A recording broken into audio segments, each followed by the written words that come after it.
Hey everyone, it's attorney Bianca Jordan from brazenlegal.com. Thanks so much for watching this video. Please be sure to subscribe so you don't miss the next one. Today's video is about a common question that I get regarding the public charge rule. The question is, will it affect me negatively that my petitioner is receiving public benefits?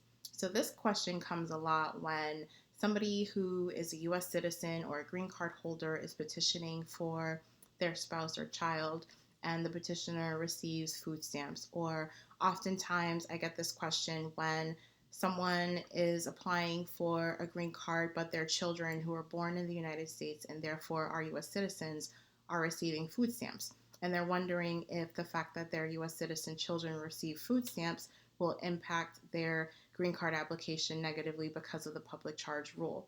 Again, the public charge rule is something that has always been in effect, but February 24th of this year it changed, and the onus is more so on the immigrant that needs the green card now to prove that he or she will not become a public charge in the future.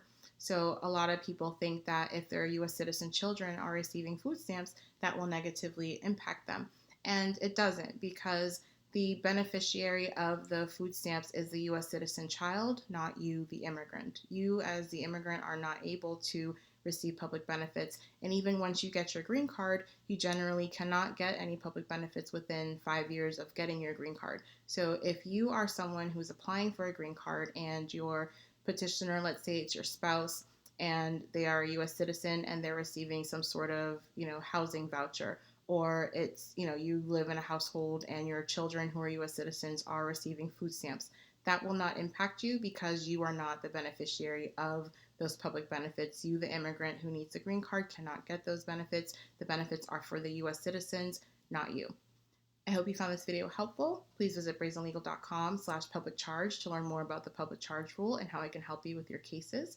If you have any other questions, you can give my office a call. My phone number is 508-942-7497. And please don't forget to subscribe so you don't miss the next video. Thanks for watching.